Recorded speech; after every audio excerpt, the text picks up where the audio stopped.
ماہنامہ رحیمیہ لاہور، اکتوبر 2020، صفر المظفر ربیع الاول 1442 ہجری۔ ارشاد گرامی حضرت اقدس مولانا شاہ عبد القادر رائے پوری قدس سرہ، مسند نشین ثانی، خانقاہ عالیہ رحیمیہ رائے پور۔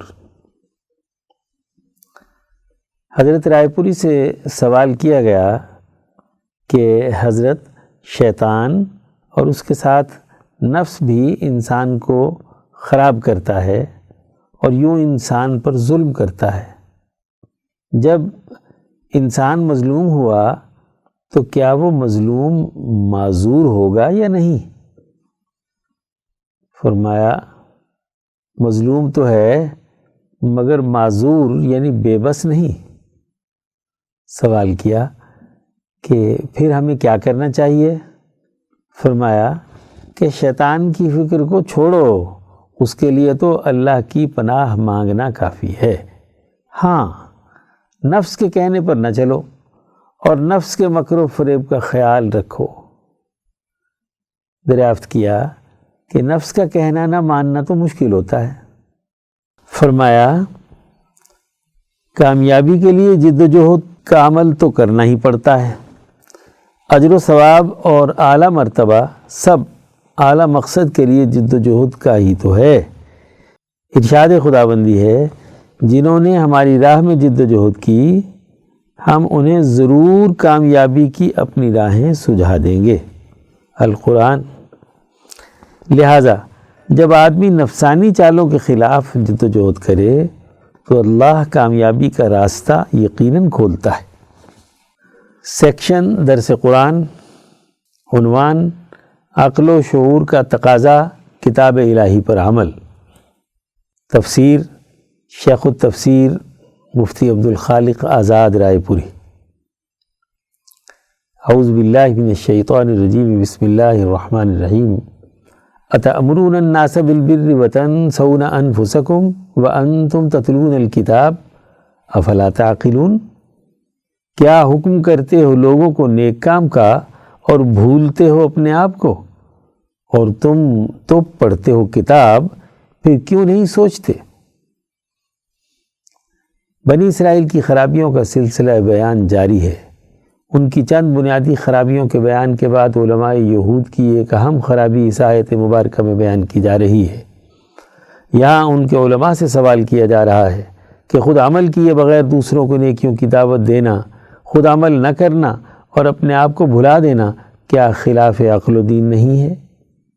اتأمرون الناس بالبر، علماء سوء اور رہنمایان بد کردار سے پوچھا جا رہا ہے کہ تم عام لوگوں کو بر یعنی نیکی کا حکم کرتے ہو۔ بر کیا ہے؟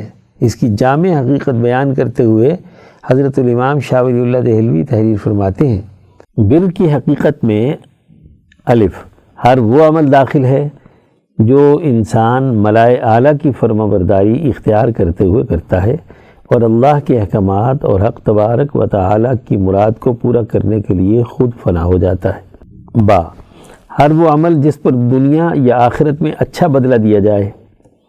جیم، ہر وہ عمل جو ان تمام ارتفاقات کو درست کرے کہ جن پر انسانیت کا نظام استوار ہے۔ دال، ہر وہ عمل جو اللہ تبارک و تعالیٰ کے سامنے فرما برداری کی حالت کے لیے مفید ہو اور اس راہ میں حائل طبعی، رسمی اور عقلی حجابات کو دور کرے۔ نیکیوں کے یہ امور ایسے ہیں کہ جن پر تمام مذاہب الہیہ اور انسانیت کے عقل مندوں میں اتفاق پایا جاتا ہے۔ علماء یہود کی کتاب تورات میں بھی انہی اصولی نیکیوں کی دعوت دی گئی ہے۔ علماء اہل کتاب بھی لوگوں کو انہی کاموں کے کرنے کا حکم دیتے تھے۔ بظاہر ان احکامات اور نیکیوں کی مخالفت نہیں کرتے تھے، لیکن خود انہوں نے ان احکامات کو عملی طور پر نظر انداز کرتے ہوئے بھلا رکھا تھا۔ انہی اصولوں کی روشنی میں آج کتاب مقدس قرآن حکیم حق کا پیغام لایا ہے تو اسے بھی یہ لوگ نظر انداز کرتے ہیں۔ وَتَنْسَوْنَ أَنفُسَكُمْ، حضرت شیخ الہند مولانا محمود حسن اس کی تشریح میں فرماتے ہیں، بعض علماء یہود یہ کمال کرتے تھے کہ اپنے لوگوں سے کہتے تھے کہ یہ دین اسلام اچھا ہے اور خود مسلمان نہ ہوتے تھے، اور نیز علماء یہود بلکہ اکثر ظاہر بینوں کو اس موقع پر یہ شبہ پڑ جاتا تھا کہ جب ہم تعلیم احکام شریعت میں قصور یعنی کمی نہیں کرتے اور حق پوشی بھی نہیں کرتے تو اس کی ضرورت نہیں کہ ہم خود بھی احکام پر عمل کریں۔ جب ہماری ہدایت کے موافق بہت سے آدمی اعمال شریعت بجا لاتے ہیں تو بحکم قاعدہ الدال علی الخیر کفاعلہ، نیکی کے کام کی رہنمائی دینے والا اسے کرنے والے کی طرح ہے، گویا وہ ہمارے ہی اعمال ہیں۔ تو اس آیت میں دونوں کا بطلان فرما دیا گیا، اور آیت سے مقصود یہ ہے کہ واعظ کو اپنے واعظ پر ضرور عمل کرنا چاہیے، یہ غرض نہیں کہ فاسق کسی کو نصیحت نہ کرے۔ امام انقلاب مولانا عبید اللہ سندھی اس آیت کی تشریح کرتے ہوئے فرماتے ہیں کہ کسی کتاب کا صحیح طور پر پڑھانا اسی مدرس کے لیے ممکن ہوتا ہے جو اسے اچھی طرح سیکھے، سمجھے اور عمل کرے۔ اسی طرح ہر داعی کو کسی خلق کی دعوت دینا تبھی مناسب ہے جب خود اس خلق پر عمل کرے۔ نیز کسی آدمی کے لیے نیکی کے اعمال پر لوگوں کو ابھارنا اسی وقت اثر انگیز ہوگا جب وہ اس نیکی پر خود عمل پیرا ہو۔ ان شرائط پر عمل نہ کرنے والے لوگوں پر یہ آیت صادق آتی ہے۔ یہود کے علماء اسی طرح کی غلطیوں کا ارتکاب کرتے تھے، اس پر اللہ تعالیٰ نے انہیں متنبہ کیا ہے۔ وَأَنْتُمْ تَتْلُونَ الْكِتَابَ، کتاب الہی کی تلاوت کرنا اور اس کے احکامات پر عمل نہ کرنا، اس میں بیان کردہ اخلاق اپنے اندر پیدا نہ کرنا بہت بڑی خرابی ہے۔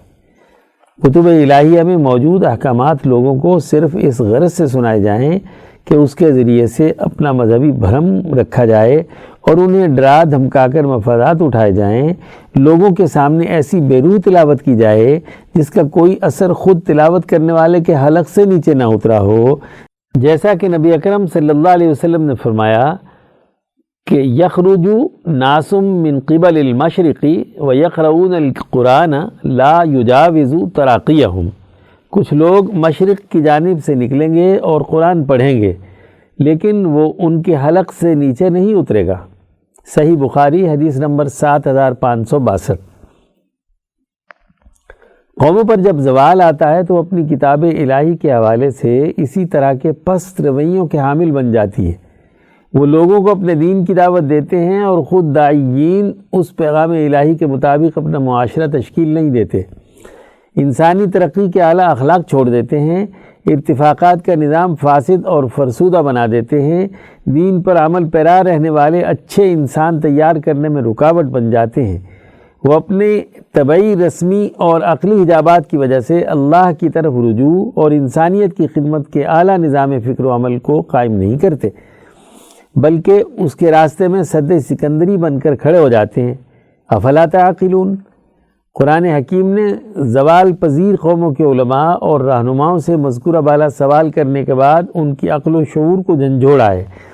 کیا یہ عقل کے خلاف بات نہیں کہ خود عمل نہ کرو اور دوسروں کو ظاہری طور پر عمل کی دعوت دو؟ عقل کا تقاضا یہ ہے کہ انسان جس خلق اور عمل کو اچھا سمجھتا ہے سب سے پہلے اس پر خود عمل کرے، پھر اس پر جماعت بنائے، اس کے ذریعے سے معاشرے میں عملی نظام قائم کرے۔ اگر اس نے اپنی ذاتی زندگی میں تبدیلی نہیں کی تو وہ قومی اور بین الاقوامی سطح پر انسانیت میں کیا انقلاب برپا کرے گا؟ وہ تو عالمی قیادت سے محروم ہو گیا۔ اس آیت میں واضح کیا گیا کہ یہودیوں کا فکر و عمل قابل تقلید نہیں رہا، بلکہ قرآن حکیم کی تعلیمات اور ان پر عمل کرنے والی سچی اور متقی جماعت قائم کرنے کی ضرورت ہے جو الہی تعلیمات کی ہر طرح سے پابند ہو۔ سیکشن درس حدیث، عنوان مال کے استعمال کے آداب، از مولانا ڈاکٹر محمد ناصر جھنگ۔ حدثنا شداد قال سمعت ابا امامۃ قال قال رسول اللہ صلی اللہ علیہ وسلم یا ابن آدم انک ان تبذل الفضل خیر لک وان تمسکہ شر لک ولا تلام علی کفاف وابدأ بمن تعول والید العلیا خیر من الید السفلی۔ سیدنا ابو امامہ رضی اللہ عنہ نے کہا کہ رسول اللہ صلی اللہ علیہ وسلم نے فرمایا، اے اولاد آدم، ضرورت سے زائد مال کو خرچ کرنا تیرے لیے بہتر ہے، اسے روک رکھنا تیرے لیے شر ہے، ہاں اس قدر بچانا قابل ملامت نہیں جو تیری ضرورت کے لیے کافی ہو۔ مال خرچ کرنے کی ابتدا ان سے کر جن کی ذمہ داری تجھ پر عائد ہوتی ہے، اوپر والا ہاتھ نیچے کے ہاتھ سے بہتر ہوتا ہے۔ الصحیح المسلم حدیث نمبر 2388۔ مال کے استعمال کا متوازن طرز عمل کیا ہے؟ زیر نظر حدیث میں 3 پہلوؤں کے حوالے سے ہمیں رہنمائی ملتی ہے۔ آپ صلی اللہ علیہ وسلم نے سرمایہ پرستی اور مال و دولت جمع کیے رکھنے کی دھن سے منع فرمایا ہے۔ اس طرز عمل کو رسول اللہ صلی اللہ علیہ وسلم نے انسان کے لیے شر اور وبال قرار دیا ہے۔ آپ صلی اللہ علیہ وسلم نے مزید فرمایا کہ انسان اپنی ضرورت کے مطابق مال کو اپنے پاس محفوظ بھی رکھ سکتا ہے۔ یوں آپ صلی اللہ علیہ وسلم نے دوسری انتہا سے بھی منع کیا کہ اپنا سارا مال خرچ کر کے مجبور اور محتاج ہو جائیں اور اپنے اہل و عیال کو بھی محتاج کر دیں۔ چنانچہ حضرت سعد بن ابی وقاص رضی اللہ عنہ نے رسول اللہ صلی اللہ علیہ وسلم سے اپنا سارا مال اللہ کے راستے میں دینے کی اجازت چاہی تو آپ صلی اللہ علیہ وسلم نے انہیں منع فرمایا۔ جب انہوں نے 1/3 مال خرچ کرنے کی اجازت طلب کی تو آپ نے فرمایا کہ ٹھیک ہے، لیکن یہ بھی زیادہ ہے۔ ساتھ یہ ارشاد فرمایا کہ تم اپنے ورثاء کو مالدار چھوڑ کر جاؤ، یہ اس سے بہتر ہے کہ ان کو فقیر اور محتاج کر کے چھوڑو اور وہ تمہارے بعد لوگوں کے سامنے ہاتھ پھیلاتے پھریں۔ رواہ البخاری۔ نمبر 2، اس حدیث مبارکہ میں نبی اکرم صلی اللہ علیہ وسلم نے دوسری بات یہ بیان فرمائی کہ آپ کے مال پر سب سے زیادہ حق ان کا ہے جو آپ کے زیر کفالت ہیں۔ گویا ایک مومن کو سب سے پہلے اپنے زیر کفالت لوگوں کا مکمل ذمہ دار بننا چاہیے، نہ یہ کہ ان کو ان کے حال پر چھوڑ دے۔ حدیث مبارکہ میں وبدأ کا لفظ قابل غور ہے، یعنی خرچ کرنے کا آغاز انسان اپنے قریبی رشتہ داروں سے کرے۔ دیگر احادیث و آیات کی روشنی میں وہ اپنی استطاعت کے مطابق تمام معاشرتی دائروں میں اپنا حصہ ڈالنے کا ذمہ دار بھی ہے۔ مذکورہ بالا دونوں امور کی روح کے مطابق اگر کسی معاشرے کا اجتماعی ماحول بن جائے تو ابتدائی سطح پر بھی سماج کے بے شمار مسائل حل ہو سکتے ہیں۔ یہ طرز عمل حسن خلق اور انسانی اقدار کے لحاظ سے انفرادیت کی بجائے اجتماعیت پسندی اور بندہ نوازی کا ہے۔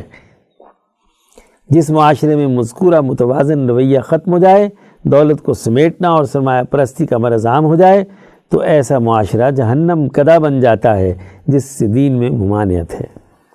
سیکشن صحابہ کا ایمان افروز کردار۔ عنوان ملکۃ العرب حضرت خدیجہ الکبریٰ رضی اللہ عنہا۔ تحریر مولانا قاضی محمد یوسف حسن ابدال۔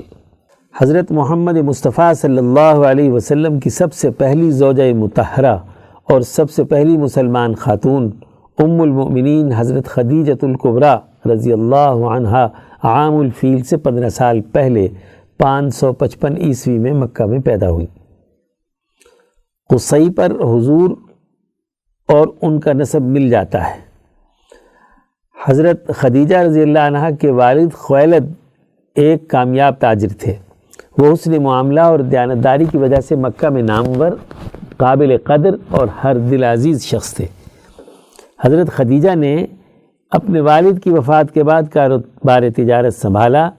انہوں نے اس کاروبار کو مکہ مکرمہ کے امانت دار، تجربہ کار تاجروں کی ٹیم اور خاندان کے چنیدہ افراد پر مشتمل ایک تجارتی کارواں کی شکل دی۔ بین الاقوامی تجارت سے اپنی دیانتداری، حذاقت و مہارت اور فہم و بصیرت، حسن تدبیر اور کاروباری پیچیدگیوں کی گتھیاں سلجھانے میں ایک مقام پیدا کیا۔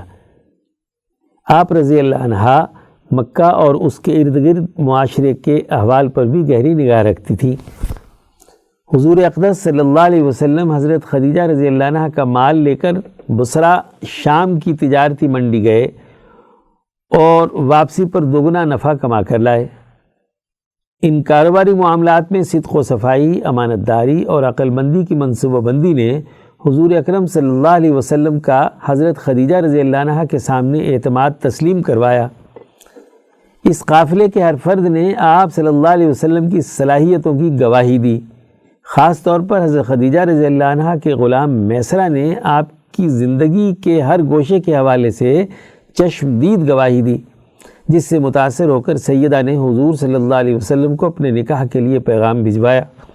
آپ صلی اللہ علیہ وسلم نے اپنے چچا ابو طالب کی مشاورت سے پیغام قبول کر لیا اور دونوں کی شادی طے پائی۔ ابو طالب نے خطبہ نکاح پڑھا۔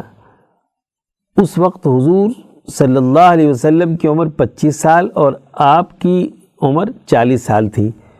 حضور صلی اللہ علیہ وسلم ہر بات میں حضرت خدیجہ سے مشورہ فرماتے، وہ بھی اپنے تجربات، تعلقات اور وسائل سب کچھ آپ پر نچھاور کرتی۔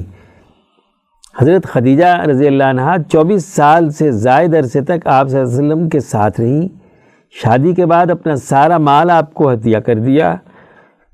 اس شادی کے موقع پر حضرت صدیق اکبر رضی اللہ عنہ نے حضور صلی اللہ علیہ وسلم کی خدمت میں کچھ ہدیہ پیش کرنا چاہا، مگر اندیشہ ہوا کہ شاید حضور گوارہ نہ فرمائیں، تو یہ تدبیر کی کہ عرض کیا کہ میرے دادا کے پاس حضور صلی اللہ علیہ وسلم کے دادا نے کچھ امانت رکھ دی تھی، میں وہ ادا کرنا چاہتا ہوں۔ اس طرح حضرت صدیق اکبر نے وہ ہدیہ پیش کیا۔ سن 10 نبوی میں شیب ابی طالب مکہ کے نظام کے سیاسی، معاشی اور سوشل بائیکاٹ کی آزمائش کے بعد حضرت خدیجہ رضی اللہ عنہ کی طبیعت ناساز ہوئی۔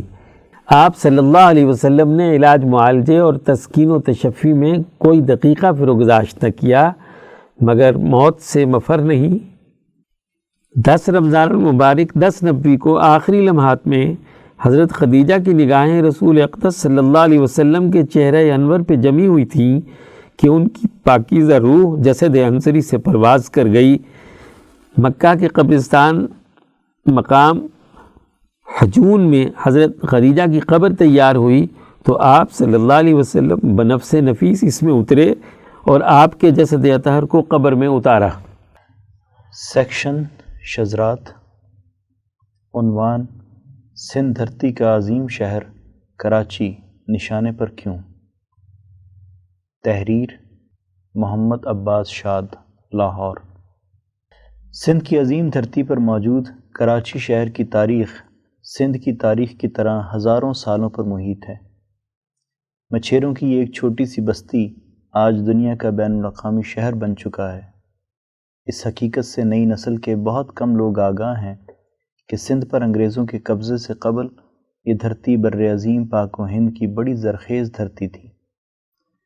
انگریزوں نے سندھ کے مجاہدین آزادی کی سرفروشانہ جدوجہد کے باوجود جب سندھ پر قبضہ کر لیا تو ان کی نظریں سندھ کے اس شہر کے محل وقوع کی اہمیت کے باعث اس پر جم گئیں۔ ہندوستان میں بیٹھا انگریز جب سندھ پر قبضے کے منصوبے بنا رہا تھا تو وہ ساحل سمندر پر واقع اس شہر کی بندرگاہ کو بمبئی، سورت اور کلکتہ کی بندرگاہوں جیسی ہی اہمیت دے رہا تھا۔ چنانچہ کراچی پر قبضہ کرتے ہوئے جنرل نیپیر نے کہا تھا، ہمیں سندھ پر قبضہ کرنے کا کوئی حق نہیں ہے، مگر ہم ایسا ضرور کریں گے اور یہ ایک بے حد سود مند، کارآمد اور درمندانہ بدمعاشی ہوگی۔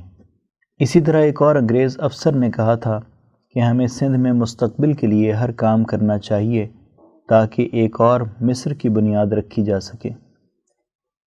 یہ بھی ایک تاریخی حقیقت ہے کہ سندھ میں ابھرنے والی تحریکات آزادی کا ایک اہم مرکز کراچی بھی رہا ہے۔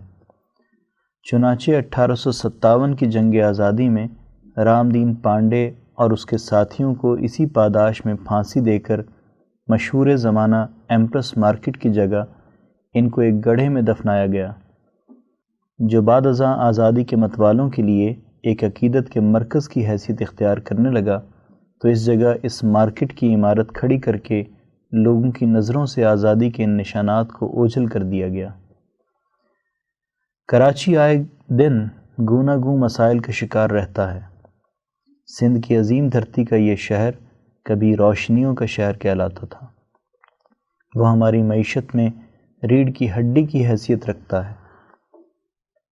یہ دنیا کا چھٹا بڑا شہر ہے۔ یہ شہر 25 ملین سے زائد آبادی رکھتا ہے۔ یہ 18 ٹاؤنز اور 7 اضلاع پر مشتمل ہے۔ پورے ملک کی معاشی سرگرمیوں کا بنیادی ہب ہے۔ یہی وجہ ہے کہ اس سے پورے ملک کا 44% ٹیکس جمع ہوتا ہے۔ اس کا تہذیبی تنوع پاکستان ہی نہیں بلکہ بر عظیم کی بہت سی ثقافتوں کو اپنے اندر سموئے ہوئے ہے۔ اسی تنوع کے سبب اسے منی پاکستان بھی کہا جاتا ہے۔ ملک کا سب سے بڑا کاروباری اور تجارتی مرکز ہونے کے سبب اس کے مسائل صرف اہل کراچی تک محدود نہیں، بلکہ اس کے اثرات مجموعی ملکی ترقی پر بھی اثر انداز ہوتے ہیں۔ یہاں کے باسی روزگار، امن و امان، رہائشی سہولتوں، بجلی، پانی، گیس سمیت ان گنت مسائل کا شکار رہے ہیں، لیکن جس مسئلے نے ان کی زندگی کے سکون کو چھین لیا ہے وہ گزشتہ دنوں بارشوں کے سبب شہر بھر میں بھر جانے والا پانی تھا، جو طوفان نوح کا نقشہ پیش کر رہا تھا، جس کی وجہ سے وہاں کی سڑکیں ندی نالوں کی صورت اختیار کر گئیں۔ مکانات میں پانی بھرنے کی وجہ سے لوگ اپنے ہی شہر میں بیگانے ہو کر رہ گئے۔ یہ بات سوچنے والی ہے کہ آخر سندھ جیسی عظیم اور قدیم تہذیب سے جڑے اس شہر کو اجاڑنے کے در پہ قوتیں کون ہیں اور ان کے کیا مقاصد ہیں؟ کراچی کے حالیہ مسائل ہوں یا ماضی میں عذاب جاں بننے والے المیے، ان کے پیچھے وہی قوتیں ہیں جو اسے نوآبادیاتی عہد کے مصر کی طرح دیکھتی رہی ہیں۔ انہوں نے سندھ کے ترقی پسند سامراج دشمن مجاہدین آزادی کو ناکام کر کے کراچی کو اپنے کنٹرول میں رکھا تھا۔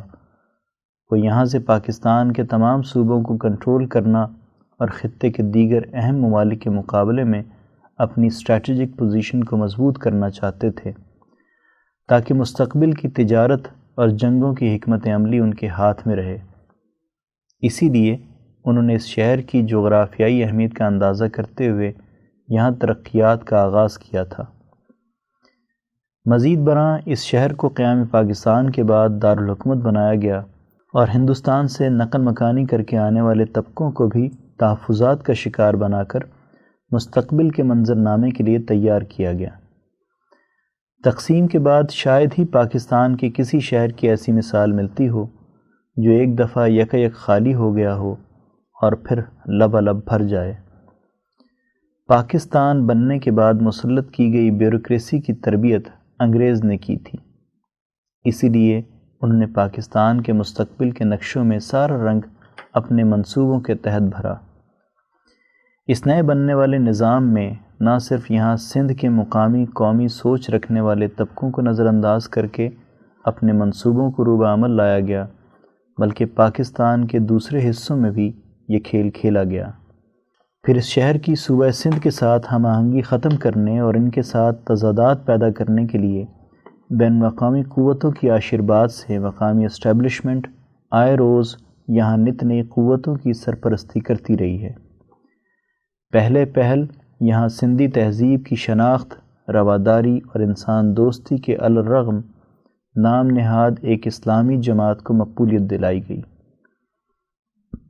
جس کا یہ دعویٰ تھا کہ اگر وہ کھمبے کو بھی کھڑا کر دیں تو وہ بھی الیکشن میں جیت جائیں۔ اس کے ذریعے نام نہاد افغان جہاد کے لیے مذہبی جذبات سے لبریز نوجوانوں کی صورت میں ایندھن فراہم کیا گیا۔ رجت پسند مذہبی طبقوں کے ذریعے مدارس کا جال پھیلایا گیا، جنہیں بعد ازاں جہادی سرگرمیوں میں استعمال کیا گیا۔ پھر اسی عنصر کو شیعہ و سنی فرقہ وارانہ جھگڑوں میں مسلح طور پر استعمال کر کے شہر کے امن کو خراب کیا گیا۔ کراچی پر شدت پسند طبقوں کی گرفت نے نہ صرف سندھ امن کی دھرتی کو خطرے سے دوچار کیا، بلکہ کراچی شہر سے اس طبقے کو فنڈنگ کی شکل میں ملنے والی آکسیجن نے پورے جنوبی ایشیا میں سامراج کی بساط بچھائی۔ کراچی کے مسائل کے پیچھے بھی وہی وجہ کار فرما ہے جو پورے پاکستان میں موجود مسائل کی وجہ ہے۔ وہ ہے ہمارے حکمرانوں کی وہ روایتی بددیانتی اور نااہلی جس کے سبب وہ کسی بھی طرح کی منصوبہ بندی کی صلاحیت سے عاری ہیں۔ ماشاءاللہ سے اس میں ملک کی ساری مقتدر قوتیں شامل ہیں، خواہ وہ کسی بھی ڈھانچے سے تعلق رکھتی ہوں۔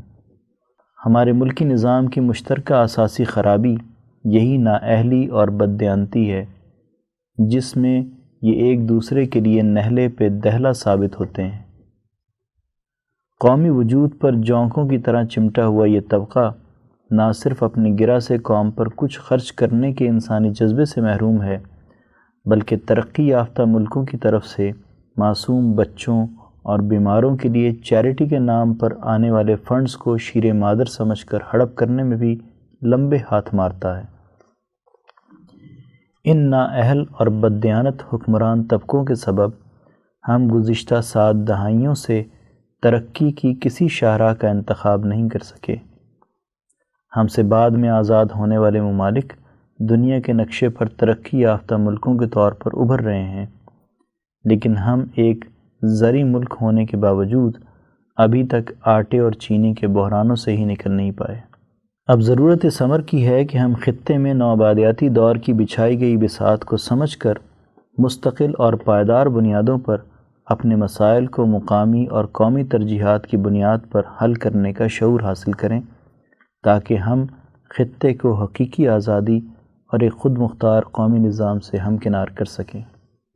سیکشن افکار شاہ ولی اللہ، عنوان انسانی کامیابی اور ترقی کے 4 بنیادی اخلاق، مترجم مفتی عبدالخالق آزاد رائے پوری۔ امام شاہ ولی اللہ دہلوی حجت اللہ البالغہ میں فرماتے ہیں، چوتھا بنیادی خلق عدالت۔ چوتھا خلق عدالت ہے۔ عدالت کی تعریف وہ انسانی نفس میں ایسی صلاحیت اور ملکہ کا ہونا ہے جس کی وجہ سے کسی ملک یا کسی محلے کا نظام قائم کرنے سے متعلق اعمال و افعال سہولت کے ساتھ سر انجام پاتے ہوں۔ اس خلق کی وجہ سے انسان کی روح فطری طور پر ایسے عادلانہ افعال سر انجام دے۔ خلق عدالت سے آخرت میں کامیابی کا راز۔ اس خلق عدالت کے سبب سے انسان کے لیے آخرت میں حقیقی کامیابی حاصل ہونے میں ایک راز ہے۔ اللہ تبارک و تعالی نے کائنات کی تخلیق کے وقت اس کے نظام کو درست رکھنے کا ارادہ فرمایا۔ یہ ارادہ الہی فرشتوں اور جسم سے جدا ہونے والی روحوں میں منقش ہو جاتا ہے۔ اس کے نتیجے میں ان فرشتوں اور روحوں کی مرضیات میں ایک انقلاب برپا ہو جاتا ہے۔ وہ عدل کے نظام کی مناسبت سے کام کرنے لگتی ہیں۔ جسم سے جدا ہونے والی روح کا یہ طبعی تقاضا بن جاتا ہے۔ چنانچہ جب کوئی روح اپنے جسم سے جدا ہو جاتی ہے اور دنیا میں رہتے ہوئے اس میں عدل و انصاف کا ایسا خلق موجود ہوتا ہے تو ملائے اعلیٰ میں پہنچ کر بہت زیادہ خوش ہوتی ہے۔ اس طرح اسے عدل و انصاف پر مبنی اعلیٰ قسم کی لذت حاصل کرنے کا راستہ مل جاتا ہے، جو ظلم اور ناانصافی پر مبنی پست قسم کی لذتوں سے بالکل جدا ہوتی ہے۔ اگر کوئی روح جسم سے جدا ہوئی اور اس میں عدالت کی اس خلق کی ضد ظلم کی بد اخلاقی موجود ہوتی ہے تو وہاں پہنچ کر اس کا حال بہت برا ہوتا ہے۔ اسے وہاں وحشت ہوتی ہے اور وہ بڑی تکلیف میں مبتلا ہوتی ہے۔ نبی اکرم صلی اللہ علیہ وآلہ وسلم کی بعثت کے مقاصد۔ اللہ تبارک و تعالی نے دنیا میں نبی اکرم صلی اللہ علیہ وآلہ وسلم کو اس لیے بھیجا ہے کہ آپ لِإِقَامَةِ الدین یعنی دین کا نظام قائم کریں، لِيُخْرِجَ النَّاسَ مِنَ الظُّلُمَاتِ إِلَى النُّورِ، انسانوں کو ظلمتوں سے نکال کر نور اور روشنی کی طرف لے جائیں، یقوم الناس بالعدل، انسانوں میں عدل و انصاف قائم کریں۔ اب جو آدمی اس نور عدالت کو دنیا میں پھیلانے کی جد و جہد کرتا ہے اور لوگوں کو اس کام کے لیے تیار کرتا ہے تو ایسا انسان اللہ کی رحمت میں داخل ہو جاتا ہے، اور جو آدمی عدل و انصاف کے اس بہترین نظام کو رد کرنے اور اس کو مٹانے کے لیے کام کرے وہ ملعون اور سزا یافتہ قرار پائے گا۔ عادل انسان اور فرشتوں کے درمیان باہمی اشتراک فکر و عمل۔ جب کسی انسان میں خلق عدالت اچھی طرح پختہ ہو جاتا ہے تو اس کے درمیان اور عرش الہی کو اٹھانے والے مقرب فرشتوں اور حضرت بارگاہ الہیہ کے وہ مقرب فرشتے جو دنیا میں جود و سخاوت اور برکات الہیہ کے نازل کرنے کا واسطہ بنتے ہیں کے درمیان اشتراک فکر و عمل پیدا ہو جاتا ہے۔ اس اشتراک کے نتیجے میں عدل و انصاف قائم کرنے والے آدمی اور ان فرشتوں کے درمیان ایک دروازہ کھل جاتا ہے۔ اس طرح انسان میں استعداد پیدا ہو جاتی ہے کہ وہ ان فرشتوں کے نورانی رنگ اس پر نازل ہوں اور وہ ان کے رنگ میں رنگا جائے۔ کچھ اس طرح پر کہ فرشتوں کے الہام کے نتیجے میں اس خلق عدالت کا پورا کرنے کی پوری قدرت اور طاقت حاصل ہو جاتی ہے۔ وہ انسانی نظام درست کرنے کے لیے فرشتوں کے حسب منشا کام کرنے کے لیے اٹھ کھڑا ہوتا ہے۔ اخلاق اربع کا نتیجہ فقیہ اور باشعور ہونا۔ اگر تم تحقیقی طور پر ان چاروں اخلاق کی حقیقت سے واقف ہو گئے، اگر تم اس کے نتیجے میں علمی اور عملی کمال پیدا ہونے کی پوری کیفیت اور فرشتوں کی لڑی میں پروئے جانے کے عمل کو سمجھ گئے، اگر تم اس کے نتیجے میں ہر زمانے میں شرائع الہیہ کے وجود میں آنے کی کیفیت کو پوری ذہانت کے ساتھ واقف ہو گئے، تو تمہیں بہت بڑی خیر کثیر اور بھلائی حاصل ہو گئی، اور تم دین کی تعلیمات میں ایک ایسے فقیہ اور باشعور فرد بن گئے کہ جن کے بارے میں اللہ نے خیر اور بھلائی کا ارادہ کیا ہوا ہے۔ اخلاق اربع کا مجموعہ فطرت انسانی۔ ان چاروں اخلاق سے مرکب ہونے والی حالت کو فطرت کہا جاتا ہے۔ اس فطرت کو حاصل کرنے کے کچھ اسباب ہیں، بعض علمی اسباب ہیں، بعض عملی اسباب ہیں۔ اس فطرت سے انسانوں کو روکنے والے کچھ حجابات اور رکاوٹیں ہیں۔ ان حجابات کو توڑنے کے کچھ طریقے ہیں۔ ہم چاہتے ہیں کہ ہم تمہیں ان تمام امور پر متنبع کریں، اس لیے ضروری ہے کہ اللہ تبارک و تعالیٰ کی توفیق سے اس حوالے سے جو باتیں ہم بیان کریں تم انہیں توجہ کے ساتھ سنو اور عمل پیرا ہو۔ سیکشن تاریخ اسلام کے ناقابل فراموش واقعات۔ عنوان: پہلا مسلمان سائنسدان خالد بن یزید بن معاویہ۔ تحریر: مفتی محمد اشرف عاطف، لاہور۔ ابن خلکان اپنی تاریخ میں لکھتے ہیں کہ زمانہ اسلام میں سب سے پہلے علم طب میں جو شخص مشہور ہوا وہ خالد بن یزید بن معاویہ اموی ہیں۔ علامہ خالد طب و کیمیا کے علاوہ علم تفسیر، حدیث اور زبان و ادب میں بھی مہارت رکھتے تھے، تاہم علم طب و کیمیا میں انہیں خصوصی مہارت حاصل تھی۔ یونانی علم و حکمت سے واقفیت حاصل کرنے کی ابتدائی خواہش انہی خالد بن یزید کے دل میں پیدا ہوئی، چنانچہ انہوں نے یونانی حکماء اور فلاسفہ کو مصر میں جمع کیا، علم کیمیا پر یونانی و قبطی تصانیف کو عربی زبان میں ترجمہ کروایا۔ وہ چونکہ خود بھی لسانیات کے ماہر تھے، اس لیے انہوں نے خود تراجم کی نگرانی کی، اپنی تجربہ گاہ بھی قائم کی۔ جورجی زیدان جو ایک شامی نسل عیسائی فاضل تھے، تاریخ تمدن اسلامی میں لکھتے ہیں کہ اس میں کوئی اختلاف نہیں کہ یہ عرب ہی تھے جنہوں نے موجودہ فن کیمیا کی اپنے تجربات اور ذہنی قابلیتوں سے بنیاد ڈالی۔ تمام مورخین اور محققین کا اتفاق ہے کہ علامہ خالد کی علمی و عملی و تجرباتی کوشش سے علم کیمیا کو عملی درجہ حاصل ہوا۔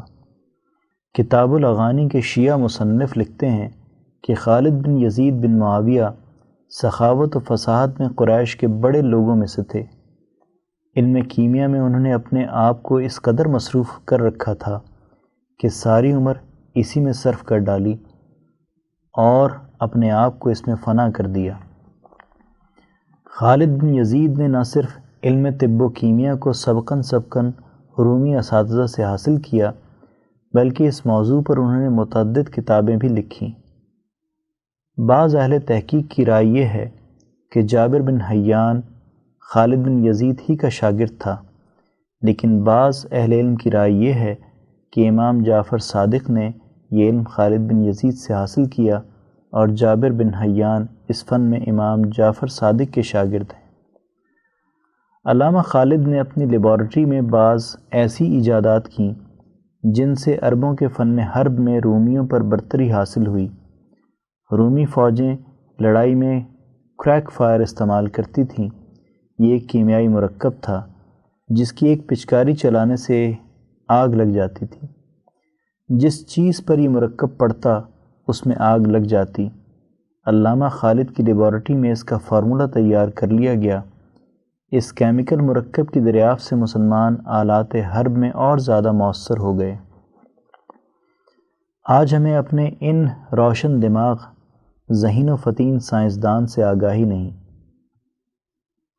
بلکہ سیاسی اختلافات اور مسلکی تعصبات کی بنا پر اپنی حیات افروز تاریخ کو نہ صرف فراموش کر دیا، بلکہ تاریخ نویسی کے مسلمہ اصولوں سے انحراف کرتے ہوئے قابل فخر شخصیات کو غلط رنگ میں پیش کیا۔ اسی کا نتیجہ ہے کہ خلافت بنو امیہ کی طرف ہر برائی منسوب کی، ان کے خلاف ہر طرح کا جھوٹا سچا پروپیگنڈا کیا گیا۔ سیکشن ملکی معیشت، عنوان کھوٹے سکے، تحریر محمد کاشف شریف، راولپنڈی۔ بانی پاکستان محمد علی جناح مرحوم سے یہ منسوب ہے کہ ان کی جیب میں سارے سکے کھوٹے تھے۔ یہ انہی کا کمال تھا، یہ جماعتی عمل نہ ہونے کی مجبوری تھی کہ انہوں نے ان تمام کھوٹے سکوں کو چلا کر دکھایا۔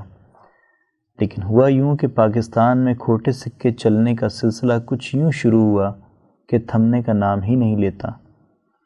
آج ہمارا معاشرہ، آج ہمارا تباہ شدہ انتظامی اور معاشی ڈھانچہ دراصل ان ان گنت کھوٹے سکوں کے تسلسل کی ایک شکل ہے جو ہمیں ہر لحظہ بحرانوں میں مبتلا رکھتی ہے۔ آٹا، چینی، تیل، ٹرانسپورٹ، پانی، بجلی اور گیس ایسی انسانی ضروریات ہیں جن کی فراہمی پاکستان میں سال کے دوران کم از کم ایک دفعہ بحرانی شکل ضرور اختیار کر لیتی ہے۔ اس کے علاوہ صحت اور خوراک سے متعلق اشیاء کی رسد کب بحرانی صورت اختیار کر جائے کہنا ممکن نہیں۔ ہمارے مقتدر طبقے کی طاقت کا محور ہی ان بنیادی انسانی ضرورتوں پر کنٹرول اور اجارہ داری سے عبارت ہے۔ چنانچہ ہم نے دیکھا کہ بظاہر کوشش کے باوجود حکومت چینی اور آٹے کے بحران سے نجات حاصل نہیں کر سکی۔ گویا کھوٹے سکے وہ نتائج دے رہے ہیں جن کی ان سے توقع تھی۔ ایسا ہی چند ماہ پہلے تیل کی رسد کے معاملے پر ہوا، جہاں عالمی منڈی میں تیل کی انتہائی کم سطح پر آ جانے والی قیمتوں کا فائدہ نہ صرف عوام تک نہیں پہنچ سکا بلکہ اس فائدے سے حکومت بھی محروم رہی۔ نتیجہ تیل کی قیمتوں میں ہوش ربا اضافے کی صورت میں نکلا۔ اس ماحول میں حکومت کی جانب سے نتیجے سے عاری نعرے بازی بھی شدت اختیار کرتی گئی۔ موجودہ حکومت نے بے بسی کے 2 سالہ تجربے کے بعد بحرانوں سے نبرد آزما ہونے کی حکمت عملی کچھ یوں وضع کی ہے کہ وزیر اعظم نے خود میڈیا پر آ کر یہ اعلان کر دیا ہے کہ اگلا بحران گیس کا ہوگا۔ کمال سمجھداری کا مظاہرہ کرتے ہوئے یہ بھی بتا دیا کہ آمدہ سردیوں میں آنے والا بحران تو اس بحران کے سامنے کچھ بھی نہیں جو اگلے سال آنے والا ہے۔ بڑی مہربانی وزیر اعظم صاحب کی جنہوں نے سچ فرمایا، ورنہ تو پہلی حکومتیں اس طرح کی صاف گوئی سے کوسوں دور تھیں۔ یہاں بھی کھوٹے سکے کار فرما ہیں۔ وزیر اعظم کو مسائل کا حل سمجھانے کی بجائے بتایا جا رہا ہے کہ کیا ہونے والا ہے۔ یہ تو ایسے حقائق ہیں جن سے پاکستان کا بچہ بچہ واقف ہے۔ بحرانوں کا کیلنڈر سب کو روز روشن کی طرح واضح ہے۔ چنانچہ سردیوں میں گیس، سردیوں سے قبل آٹے، گرمیوں میں بجلی، برسات سے قبل پانی اور برسات میں چینی کے بحرانوں نے تو آنا ہی ہے۔ ان سب کے علاوہ سال میں ایک دفعہ ٹرانسپورٹروں کی ہڑتال اور دیگر بحرانوں کی گنجائش موجود رہتی ہے۔ شاید اب وزیر اعظم صاحب اور ان کے چاہنے والوں کو جماعت سازی اور جماعتی بنیادوں پر جدوجہد کی اہمیت کا احساس ہو چکا ہو، کیونکہ کھوٹے سکے مل تو آسانی سے جاتے ہیں لیکن ان سے معیشت نہیں چلتی۔ سیکشن عالمی منظرنامہ، عنوان نئی علاقائی صف بندی مشرق وسطیٰ، تحریر مرزا محمد رمضان، راولپنڈی۔ 23 ستمبر 2020 کو بی بی سی کی ایک رپورٹ کے مطابق متحدہ عرب امارات کے وزیر خارجہ عبداللہ بن زید بحرین کے وزیر خارجہ عبداللطیف الزینی اور اسرائیل کے وزیر اعظم بنیامن نیتن یاہو نے 15 ستمبر کو امریکہ کے دارالحکومت واشنگٹن میں امریکی صدر ڈونلڈ ٹرمپ کی موجودگی میں معمول کے تعلقات قائم کرنے کے معاہدوں پر دستخط کیے، جسے ابراہام معاہدہ کا نام دیا گیا۔ صدر ٹرمپ نے معاہدوں کی تقریب سے خطاب کرتے ہوئے کہا کہ کم از کم 5 یا 6 عرب ممالک بہت جلد اسرائیل کے ساتھ معاہدہ کر لیں گے۔ بعد ازاں ذرائع ابلاغ کے نمائندوں سے گفتگو کرتے ہوئے کہا کہ سعودی عرب مناسب وقت پر سمجھوتہ کرنے کا اعلان کرے گا۔ سعودی ذرائع ابلاغ کے مطابق سعودی عرب کا اصل دشمن اسرائیل نہیں بلکہ ایران ہے۔ متحدہ عرب امارات کے وزیر خارجہ عبداللہ بن زید نے کہا ہے کہ یہ معاہدہ مشرق وسطیٰ کے قلب میں تبدیلی لانے کا باعث بنے گا۔ 15 ستمبر کو امریکہ کے دارالحکومت واشنگٹن میں طے پانے والے ابراہام معاہدے کے بعد 2002 کا عرب امن منصوبہ، جسے سعودی عرب امن منصوبہ بھی کہا جاتا ہے، عملاً ختم ہو گیا ہے۔ یہ منصوبہ 2002 میں سعودی ولی عہد شہزادہ عبداللہ نے لبنان کے دارالحکومت بیروت میں منعقدہ عرب لیگ کے سربراہ اجلاس میں پیش کر کے منظور کروایا تھا۔ اس معاہدے کے تحت عرب لیگ میں شامل 22 ملکوں نے عزم کیا تھا کہ جب تک مسئلہ فلسطین کا منصفانہ حل نہیں کر لیا جاتا، اسرائیل سے کسی قسم کے تعلقات قائم نہیں کیے جائیں گے۔ نیشنل سیکیورٹی کے فیکلٹی کے طلباء کی گریجویشن کی تقریب سے خطاب کرتے ہوئے نیتن یاہو نے کھلے عام اعلان کیا تھا کہ عرب ممالک یہ راز جان گئے ہیں کہ اسرائیل سے تعاون کرنے میں توانائی موجود ہے، جس سے خطے میں اسلامی انتہا پسندی کا خاتمہ کیا جا سکتا ہے۔ ایران کے خطے میں بڑھتے ہوئے اثر و رسوخ کو اسلامی انتہا پسندی سے تعبیر کیا جا رہا ہے۔ BBC کے مطابق اسرائیل اور خلیجی ممالک کے درمیان کئی دہائیوں سے پس پردہ تعلقات چلے آ رہے ہیں۔ متحدہ عرب امارات پہلی خلیجی ریاست تھی جس نے 13 اگست 2020 کو اسرائیل کے ساتھ سفارتی تعلقات استوار کرنے کا سرکاری طور پر اعلان کیا۔ BBC کی اسی رپورٹ میں کہا گیا ہے کہ متحدہ عرب امارات ایک عرصے سے خطے میں بڑی جارحانہ اور سرگرم خارجہ پالیسی اختیار کیے ہوئے ہے۔ یہ علاقائی تنازعات میں بڑھ چڑھ کر لیکن اکثر خفیہ طور پر کردار ادا کر رہا ہے۔ مثال کے طور پہ لیبیا اور یمن میں یہ بہت سرگرم ہے تاکہ شدت پسند گروہوں اور ایران کو اپنا اثر و رسوخ بڑھانے سے روکا جا سکے۔ خطے میں اپنا سیاسی قد اونچا کرنے کے لیے اماراتی حکام اور ان کے ذرائع ابلاغ یہ دعوے کر رہے ہیں کہ ان کے ساتھ معاہدہ کرنے کی وجہ سے اسرائیل نے گولان کی پہاڑیوں میں مقبوضہ علاقوں کو اسرائیل میں ضم کرنے کے ارادے کو ترک کر دیا ہے۔ انڈیپینڈنٹ اخبار کی 14 اگست 2020 کی رپورٹ کے مطابق ابو ظہبی کے ولی عہد محمد بن زید کے مطابق امریکی صدر ٹرمپ سے مزید فلسطینی علاقوں کو اسرائیل میں ضم کرنے کی کارروائی روکنے کا معاہدہ طے پا گیا ہے، جبکہ نیتن یاہو نے اپنی ایک نشری تقریر میں کہا ہے کہ اسرائیل کے انضمام کا منصوبہ ابھی میز پر موجود ہے اور میں دریائے اردن کے مغربی کنارے فلسطینی علاقوں کو اسرائیلی ریاست میں ضم کرنے کے وعدے پر قائم ہوں۔ سعودی اخبار کے ایک تجزیہ نگار اسامہ یمنی کے مطابق اسرائیل ایک دانش مند دشمن ہے، جبکہ آج ہمارے اصل دشمن ترکی اور ایران ہیں۔ ایک عالمی نیوز ایجنسی MEI کے مطابق روسی وزارت خارجہ نے کہا ہے کہ فلسطین کا مسئلہ حل کیے بغیر مشرق وسطیٰ میں امن ناممکن ہے۔ ترکی کے صدر نے کہا ہے کہ مسئلہ کشمیر و فلسطین حل نہ ہونے سے عالمی اداروں کی ساکھ کو نقصان ہوا۔ چینی وزارت خارجہ نے کہا ہے کہ چین فلسطینیوں کے حق خود ارادیت کی اٹل حمایت جاری رکھے گا۔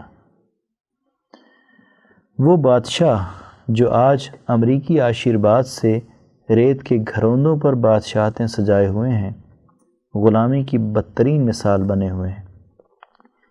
ماضی میں آقاؤں کے اشاروں پر ناچنے والے مستقبل میں بھی اسی قسم کے کردار کا عملی نمونہ ثابت ہوں گے۔ ہاں یہ ممکن ہے کہ آقا کی سیاسی آغوش میں کھو جانے کے بعد تیز آندھیوں کے جھکڑ انہیں روند ڈالیں اور یہ اوندھے منہ گہری وادی میں جا گریں۔ سیکشن خطبات و بیانات، عنوان جامع علم انبیاء علیہم السلام کی وراثت ہے۔ رپورٹ سید نفیس مبارک حمدانی، لاہور۔ 11 ستمبر 2020 عیسوی کو حضرت اقدس مفتی عبدالخالق آزاد رائے پوری مدظ اللہ نے ادارہ رحیمیہ لاہور میں جمعۃ المبارک کے اجتماع سے خطاب کرتے ہوئے فرمایا: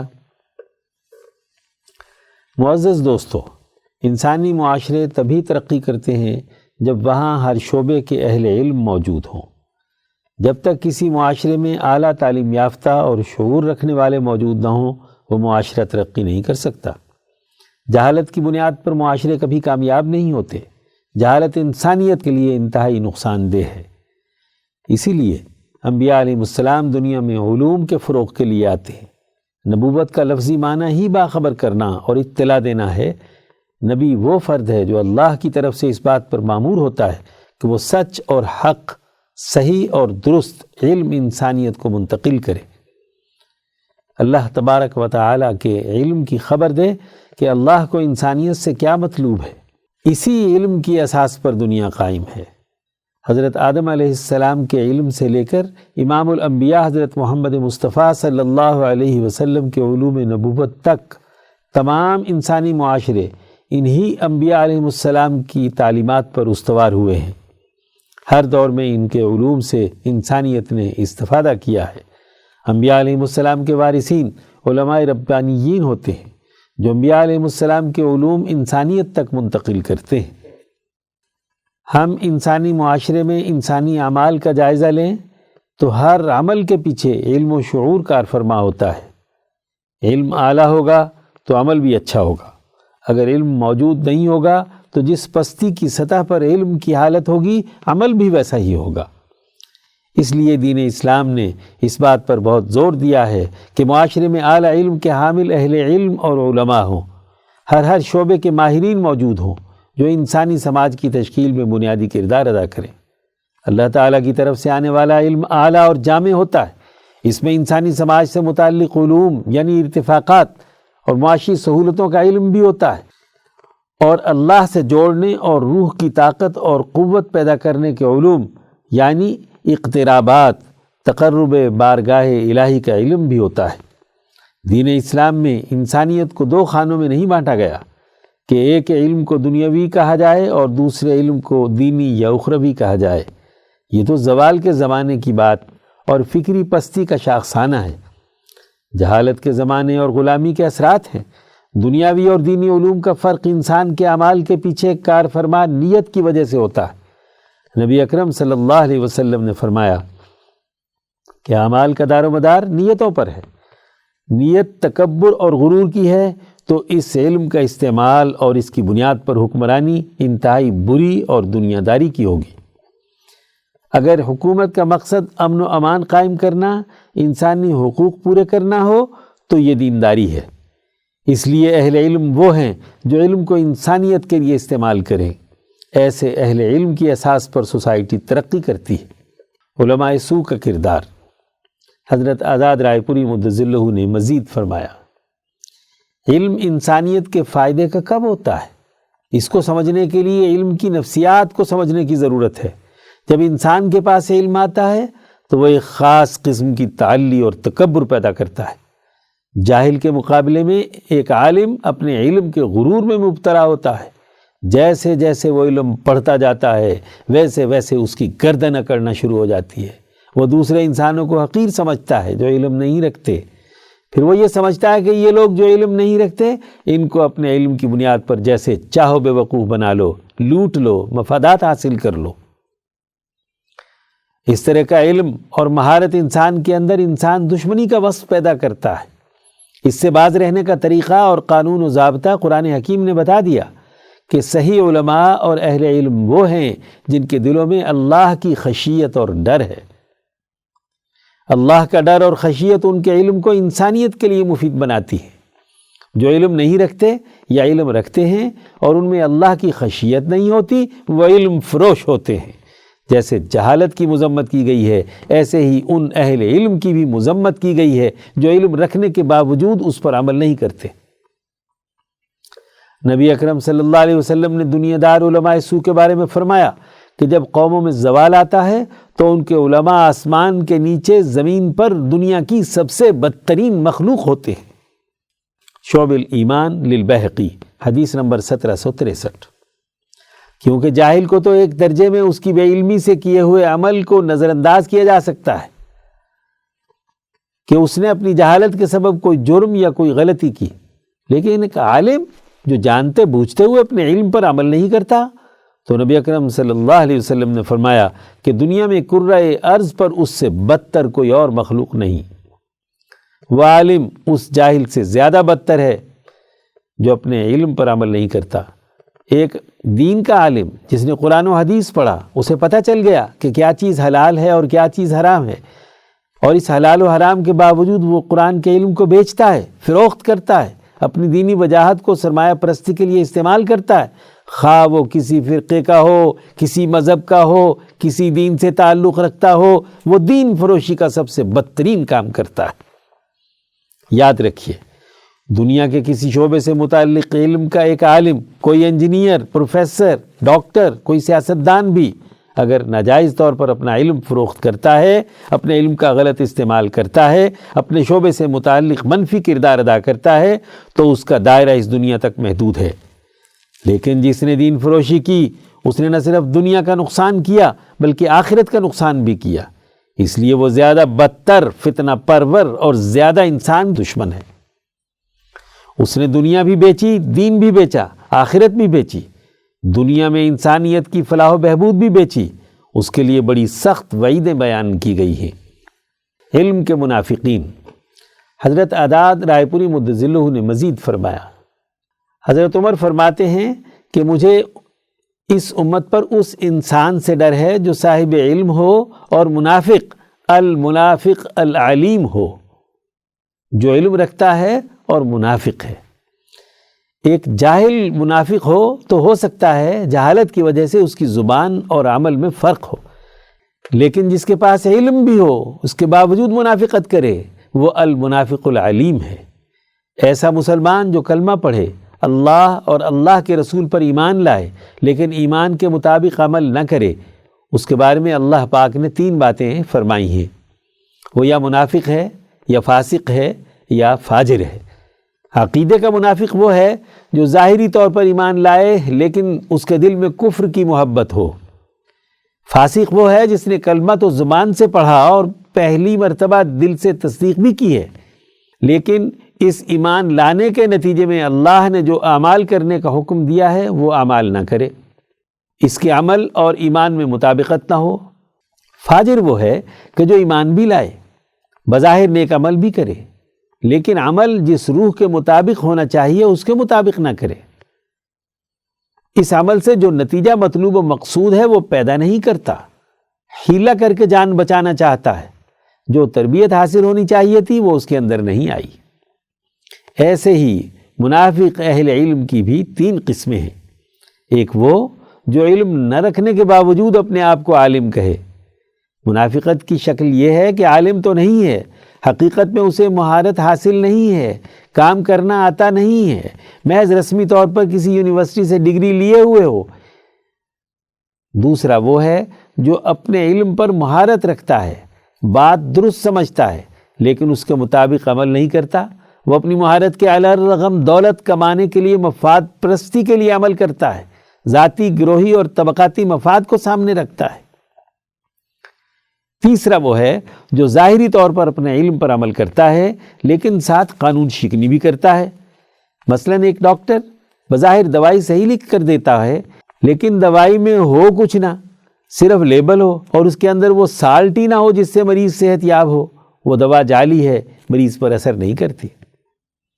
اسی طرح ایک شخص قرآن و سنت کا عالم ہو لیکن سرمایہ پرستی کے نظام کا ایجنٹ بن جائے، جو حکمران طبقے چاہیں وہ کرے، حکمران کہیں کہ یہ لڑائی جہاد ہے تو سارے مذہبی رہنما جہاد کا اعلان کر دیں، حکمران کہیں یہ فساد ہے تو وہ کہیں یہ فساد ہے۔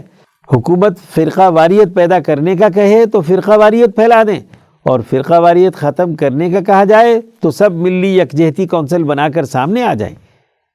اس طرح اگر دین کے عالم ظلم کے نظام کی ایجنٹی کریں، اس کے سامنے موم کی ناک بن جائیں، ان کے لیے فتوے دیں، ان کے لیے مفادات اور مراعات کا کام کریں، تو یہ بھی المنافق العلیم صاحب علم منافق ہیں، علوم پر قابض مافیاز۔ حضرت آزاد رائے پوری مدظلہ نے مزید فرمایا، حضور صلی اللہ علیہ وسلم نے فرمایا تھا کہ مسلمانوں، تم ضرور بالضرور اپنے سے پہلے لوگوں کے نقش قدم پر چلو گے۔ صحابہ نے پوچھا کہ کیا ان سے مراد یہود و نصارہ ہیں؟ حضور صلی اللہ علیہ وسلم نے فرمایا کہ اور کون ہو سکتے ہیں؟ صحیح بخاری و مسلم۔ آج سرمایہ پرستی کے اس دور میں جہاں طاغوتی نظام اور سرمایہ پرستی کا سسٹم موجود ہے، علم فروشی جاری ہے۔ یہ ایسے ہی ہے جیسے یہود و نصارہ کرتے تھے۔ سیاست کے نام پر مسلط ماہرین ملکی وسائل لوٹنا اپنا حق سمجھتے ہیں۔ جو بیوروکریٹ علم اور مہارت رکھتا ہے وہ سرمایہ پرستی میں ڈوب رہا ہے۔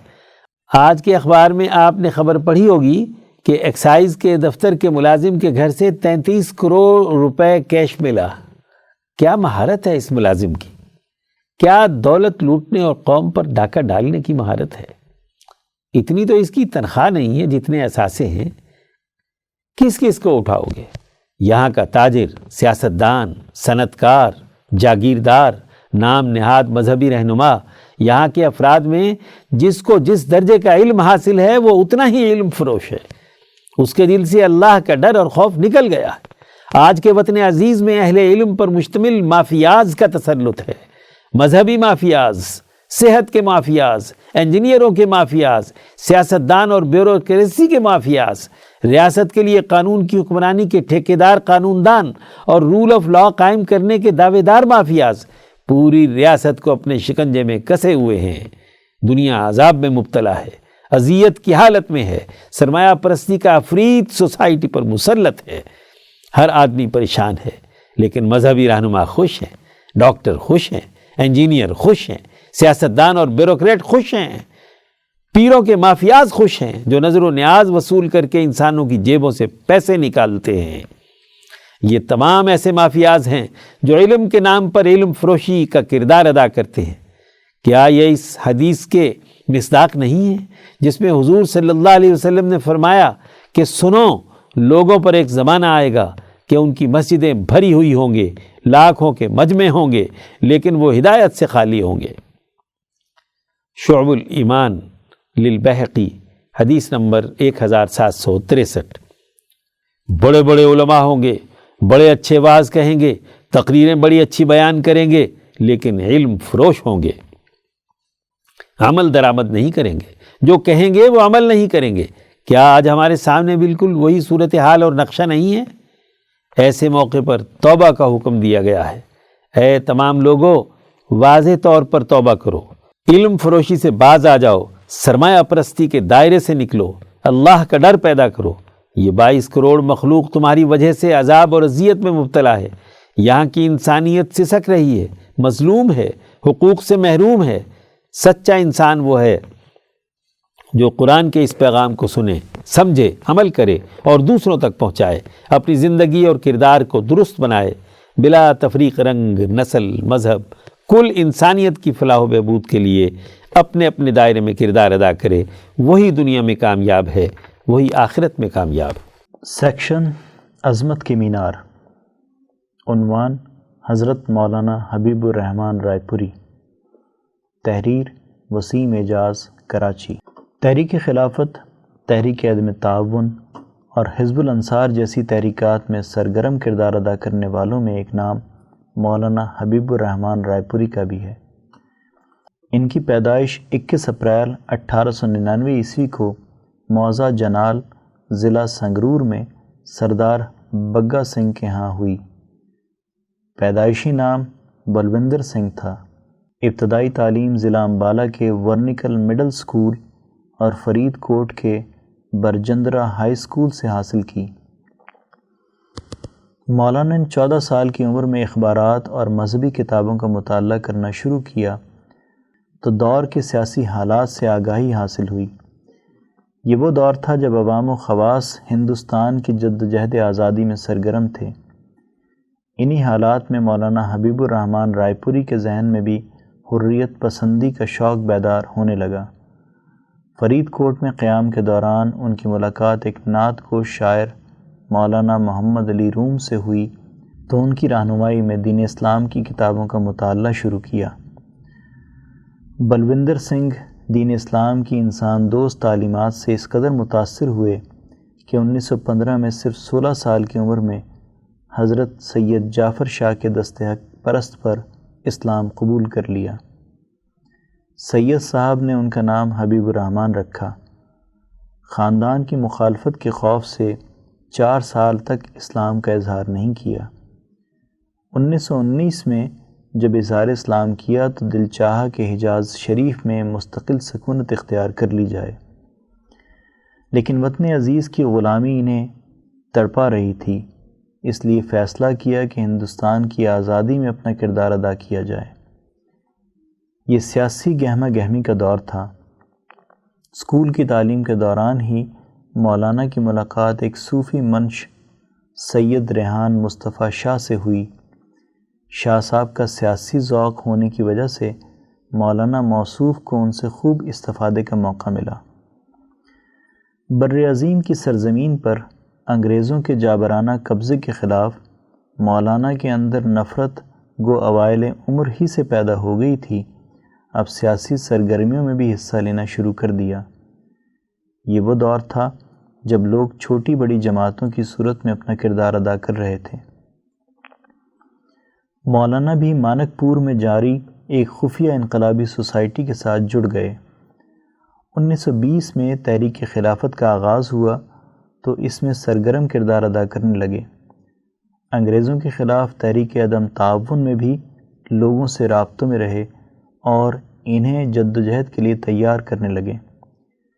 تحریک میں تیزی لانے کی خاطر مولانا نے خانپور کھرڑ ضلع امبالہ کی تحریک سول نافرمانی کے رہنماؤں سے رابطہ پیدا کیے۔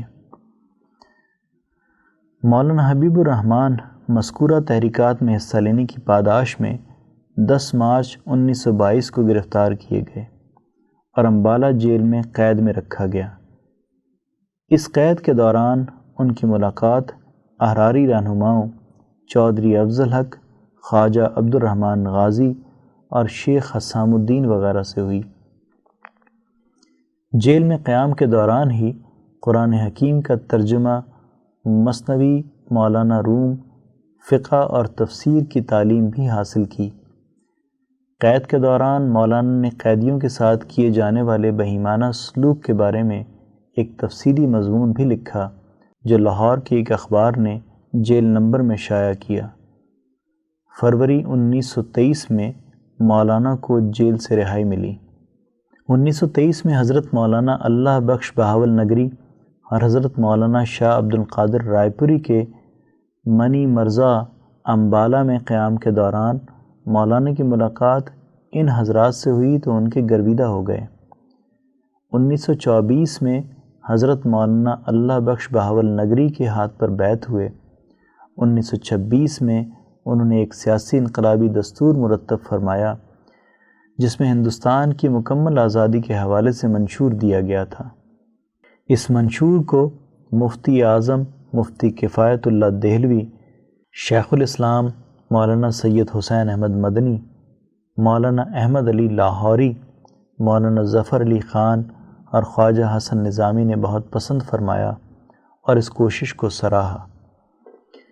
سیاسی تحریکات میں حصہ لینے اور سیاسی شعور کی بیداری کی تحریکات کے ساتھ ساتھ ہندوستان میں اسلام کی اشاعت کے حوالے سے بھی مولانا حبیب الرحمن سرگرم رہے۔ 1934 میں دین اسلام کی تعلیم کو عام کرنے کے لیے اپنے آبائی گاؤں میں مسجد اور مدرسہ کی بنیاد رکھی۔ 1937 میں اس مدرسے نے ایک بڑے مرکز کی شکل اختیار کر لی تھی۔ میاں جی اللہ دین کو مرکز کی ذمہ داری سونپ کر مولانا 1935 میں مستقل قیام کے لیے رائے پور تشریف لے آئے۔ 1937 میں حضرت اقدس شاہ عبد القادر رائے پوری کی زیر سرپرستی نوجوانوں کی علمی، فکری اور تنظیمی تربیت کے لیے حزب الانصار کے نام سے رائے پور میں ایک تنظیم کی بنیاد رکھی۔ 1938 میں اس کا دستور مرتب کیا گیا اور مولانا موصوف اس کے پہلے امیر منتخب ہوئے۔ 1939 میں جب امام انقلاب مولانا عبید اللہ سندھی وطن واپس تشریف لائے تو حضرت شاہ عبد القادر رائے پوری نے انہیں ولی اللہ علوم و افکار کی تعلیم کے لیے حضرت سندھی کی خدمت میں جامعہ ملیہ دہلی بھیجا۔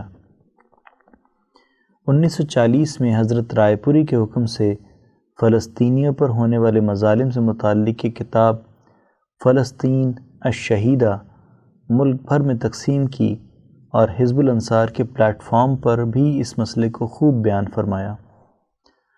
1945 میں کانگریس کمیٹی ضلع سہارنپور کے صدر منتخب ہوئے اور اس حیثیت سے بھی بھرپور کردار ادا کیا۔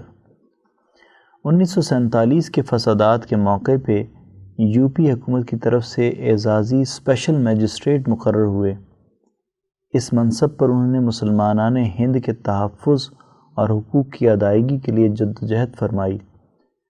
1946 میں مولانا نے حضرت شاہ عبد القادر رائے پوری کی مجالس کو قلم بند کرنا شروع کیا جو بعد میں کتابی شکل میں بھی شائع ہوئیں۔ 1947 کے بعد مولانا حبیب الرحمن رائے پوری کی جدوجہد آزادی کا اعتراف کرتے ہوئے انہیں ہندوستان کا آزادی ایوارڈ دیا گیا۔ اس طرح یو پی حکومت اور کانگریس کمیٹی کی جانب سے بھی اعزازات سے نوازا گیا۔ 1956 میں حضرت مولانا محمد اشفاق رائے پوری کے وصال کے بعد مولانا خانقاہ عالیہ رحیمیہ رائے پور کے متولی مقرر کیے گئے۔ قیام پاکستان کے بعد بھی حضرت اقدس مولانا شاہ عبد القادر رائے پوری اور حضرت اقدس مولانا شاہ عبد العزیز رائے پوری کے ساتھ اسفار میں شریک رہتے تھے۔ 21 نومبر 1981 کو مولانا حبیب الرحمن رائے پوری کا انتقال رائے پور ضلع سہارنپور میں ہوا۔ تدفین خانقاہ عالیہ رحیمیہ رائے پور میں ہوئی۔ سیکشن رفتار کار، عنوان ادارہ رحیمیہ کی نئی ویب سائٹ کا افتتاح۔ رپورٹ انیس احمد سجاد، لاہور۔ ادارہ رحیمیہ علوم قرآنیہ ٹرسٹ لاہور کے قیام کے بنیادی مقاصد میں سے اہم ترین مقصد اسلام کے حقیقی مقاصد و اہداف سے لوگوں کو آگاہ رکھنا ہے۔ اس لیے اپنے قیام یعنی 2001 عیسوی کے محض 1 سال بعد ہی ادارہ رحیمیہ کی انتظامیہ نے ذرائع ابلاغ کے اس اہم ترین ٹول پر کام کرتے ہوئے اپنی ویب سائٹ لانچ کر دی تھی۔ جدت و ارتقاء انسانی زندگی اور ٹیکنالوجی کا اہم ترین قانون ہے۔ وقت کے ساتھ ساتھ IET ٹیکنالوجی کمپیوٹر، لیپ ٹاپ سے ہوتی ہوئی بتدریج موبائل فون میں سمٹنا شروع ہو گئی ہے۔ یہ تقاضا شدت اختیار کرتا گیا کہ ادارہ رحیمیہ علوم قرآنیہ کی ویب سائٹ کو بھی جدید ٹیکنالوجی پر منتقل کیا جائے۔ گزشتہ دور میں خود ادارہ رحیمیہ کے پلیٹ فارم سے اشاعت، لیکچرز اور خطبات وغیرہ کے جو نئے سلسلے شروع کیے گئے ہیں انہیں ویب سائٹ کے اندر سمویا جائے۔ اس ہدف کے حصول کے لیے حضرت اقدس مفتی عبد الخالق آزاد رائے پوری مدظلہ ناظم اعلیٰ ادارہ کی زیر صدارت ادارے کی مجلس منتظمہ کے اراکین جناب ڈاکٹر عبد الرحمن راؤ، مولانا ڈاکٹر محمد ناصر اور مولانا محمد عباس شاد کا مرخہ 16 فروری 2020 کو اجلاس ہوا، جس میں جناب حافظ محمد عرفان صادق کو ادارہ رحیمیہ کی ویب سائٹ جدید ٹیکنالوجی پر منتقل کرنے کا ٹاسک سونپا گیا۔ اس کے لیے انہوں نے بین الاقوامی شہرت اور مہارت کے حامل مندرجہ ذیل احباب کی ٹیم تشکیل دی اور ان سے کام لیا۔ چیئرمین جناب حافظ محمد عرفان صادق، اسکرم ماسٹر شاہد ریاض، بزنس ریکوائرمنٹ ٹیم شاہد ریاض اور احسن حسین، ڈیولپمنٹ ٹیم محمد عارف ٹیم لیڈر، ممبران ملک شہزاد، محمد مزمل اور محمد عمیر، انفراسٹرکچر ٹیم شاہد ریاض اور امین اللہ، ڈیزائن شاہد ریاض، احسن حسین، محمد عمیر اور محمد خلیل، کوالٹی ایشورنس ٹیم احسن حسین ٹیم لیڈر، ممبران محمد شفاعت نواز، شہریار اور محمد علی خالد، ڈیٹا اپلوڈ ٹیم وسیم اعجاز اور حافظ اظہر مسعود۔ اس ٹیم نے 12 مارچ 2020 کو طے کردہ فیچرز حضرت اقدس آزاد رائے پوری مدد اللہ کو پیش کیے۔ 20 اپریل 2020 کو ڈیزائن پاس ہوا اور الحمدللہ 28 رمضان المبارک 1441 ہجری مطابق 22 مئی 2020 عیسوی کو حضرت اقدس مولانا مفتی شاہ عبد الخالق آزاد رائے پوری مدد اللہ، ڈاکٹر مفتی سعید الرحمن مدد اللہ اور مولانا محمد مختار حسن مدد اللہ نے بٹن دبا کر رحیمیہ ویب سائٹ کے انگریزی ورژن کے ڈیولپمنٹ کے عمل کا افتتاح فرمایا۔ اس موقع پر یہ فیصلہ بھی کیا گیا کہ اس کا اردو ورژن بھی جاری کیا جائے۔ چنانچہ مؤرخہ 11 جولائی 2020 کو اردو ویب سائٹ کے ضروری فیچرز کی فہرست تیار کی گئی اور بنیادی ڈھانچے پر کام شروع کیا گیا۔ رحیمیہ آئی ٹی ٹیم نے محض 14 دنوں کے اندر یہ کام بھی مکمل کر دیا۔ 22 اگست 2020 کو ادارہ رحیمیہ کے مرکزی مجلس شورا کے شرکاء کے سامنے رحیمیہ آئی ٹی ٹیم کی طرف سے حافظ محمد عرفان صادق اور دیگر ممبران نے رحیمیہ ویب سائٹ کے اردو ورژن پر پریزنٹیشن دی۔ اس موقع پر تمام مرکزی مجلس منتظمہ، عاملہ اور شورا کے احباب نے اردو ویب سائٹ کا افتتاح فرمایا۔ اس موقع پر سرپرست ادارہ رحیمیہ حضرت مولانا ڈاکٹر مفتی سعید الرحمن نے ٹیم کو مبارکباد دیتے ہوئے فرمایا، نحمدہ و نصلی علی رسولہ الکریم، اما بعد۔ سب سے پہلے تو آپ سب دوستوں کو اس بنیادی پروجیکٹ کے حوالے سے خدمات سر انجام دینے پر پوری ہماری مرکزی مجلس کی طرف سے آپ کو مبارکباد پیش کرتا ہوں۔ یہ کام یقیناً اس لحاظ سے بڑی اہمیت رکھتا ہے کہ جو آج کا دور ہے رابطوں کے حوالے سے وہ خاصا تیز ہو چکا ہے اور چند لمحات میں ایک جگہ سے دوسری جگہ تک معلومات پہنچتی ہیں۔ ہم بہت عرصے سے سنتے آ رہے ہیں کہ دنیا گلوبل ویلیج ہے، یہ ساری اس کی علامات ہیں۔ یہ ہم سب کے لیے بہت بڑا چیلنج ہے کہ ہم اپنا ابلاغ زیادہ سے زیادہ کس طرح وسیع بنائیں، یہ اس کا بڑا اہم ذریعہ ہے۔ ادارہ رحیمیہ کی ویب سائٹ جس کے ذریعے پوری دنیا میں جہاں بھی اس فکر سے وابستہ لوگ ہیں، یہ ویب سائٹ ان کو جوڑتی بھی ہے۔ اس کے ذریعے ان تک بر وقت متعلقہ معلومات اور ہمارا علمی مواد انشاءاللہ ان تک پہنچ رہا ہے، مزید بہتر طریقے سے پہنچے گا۔ اس ٹیم میں جو آپ دوست مختلف حیثیتوں میں کام کر رہے ہیں، یہ بہت بڑی ذمہ داری آپ ادا کر رہے ہیں۔ انشاءاللہ آپ کی اس کاوش سے دوستوں کو بھی بہت فائدہ ہوگا اور یقیناً آپ کے لیے بھی ایک بہت بڑے اجر کا ذریعہ بنے گا۔ ہمارے جتنے بھی یہاں پر مرکزی دوست بیٹھے ہیں وہ سب آپ کو مبارکباد پیش کرتے ہیں۔ انشاءاللہ ہمارا آپس میں ایک دوسرے کے ساتھ رابطہ رہے گا۔ ہماری طرف سے جن چیزوں کی ضرورت ہوگی تو انشاءاللہ ان کو پورا کرنے کی کوشش ہوگی۔ باقی آپ کی جو محنت ہے وہ اپنی جگہ پر زیادہ مؤثر طریقے سے ہم تک پہنچی ہے، بہت شکریہ۔ اس کے بعد حضرت اقدس رائے پوری مدد اللہ نے مبارکباد دیتے ہوئے فرمایا، پورے سلسلے کو مبارک ہو، ماشاءاللہ آپ جو محنت کر رہے ہیں اللہ تعالیٰ اسے قبول فرمائے، زیادہ سے زیادہ بہتر انداز میں ہم سب دوستوں کو اس نظریے کے ابلاغ اور پھیلاؤ کے لیے کام کرنے کی توفیق دے۔ یہ یقیناً اس وقت بہت اہم اور بنیادی کام ہے، جیسا کہ ابھی لاک ڈاؤن کے زمانے میں اس کا بہت فائدہ ظاہر ہوا ہے۔ ہمیں تمام چیزوں کو اس طریقے سے منظم کرنے کی ضرورت ہے۔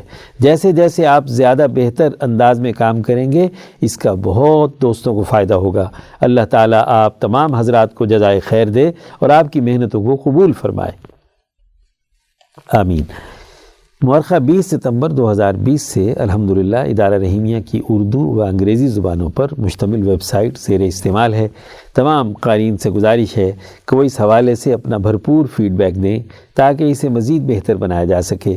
ادارے کی ویب سائٹ و دیگر معلومات رسالہ ھذا کے سر ورق پر بھی موجود ہیں، وہاں سے دیکھی جا سکتی۔ سیکشن منظوم کلام، عنوان یہ مداری کون ہیں، از سید تابش زیدی نوشہرہ۔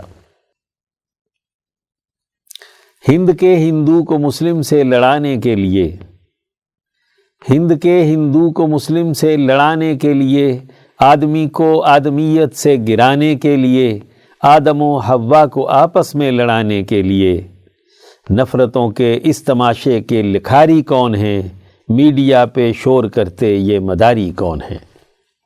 کون ہیں دنیا میں جن کے ہاتھ میں بازار ہیں، کون ہیں دنیا میں جن کے ہاتھ میں بازار ہیں، اسلحے کے تاجروں کو نفرتیں درکار ہیں، اسلحے کے تاجروں کو نفرتیں درکار ہیں، آپ نہ سمجھیں غلامی کے یہی آثار ہیں۔ کون ہے دنیا میں نفرت کے پجاری کون ہیں، میڈیا پہ شور کرتے یہ مجاری کون ہیں؟ کون ہے دنیا میں نفرت کے پجاری کون ہیں، میڈیا پہ شور کرتے یہ مداری کون ہیں؟ ہندی سندھی شیعہ سنی اور مہاجر ڈھال میں، ہندی سندھی شیعہ سنی اور مہاجر ڈھال میں آپ کو الجھائیں گے یہ نفرتوں کے جال میں، آپ کو الجھائیں گے یہ نفرتوں کے جال میں، مرد و عورت کو بھی نہ بخشیں گے اس جنجال میں، مرد و عورت کو بھی نہ بخشیں گے اس جنجال میں۔ کون ہے دنیا میں شہرت کے بھکاری کون ہیں، میڈیا پہ شور کرتے یہ مداری کون ہیں؟ کس نے سینوں میں بھرے یہ بغض کے انبار ہیں، کس نے سینوں میں بھرے یہ بغض کے انبار ہیں، بے حیائی کے ترانوں سے بھرے اخبار ہیں، بے حیائی کے ترانوں سے بھرے اخبار ہیں، آدم و حوا بھی ہم سے اب بڑے بیزار ہیں۔ نفرتوں کے اس تماشے کے لکھاری کون ہیں، میڈیا پہ شور کرتے یہ مداری کون ہیں؟ ہند کے ہندو کو مسلم سے لڑانے کے لیے، آدمی کو آدمیت سے گرانے کے لیے، آدم و حوا کو آپس میں لڑانے کے لیے، نفرتوں کے اس تماشے کے لکھاری کون ہیں، میڈیا پہ شور کرتے یہ مداری کون ہیں؟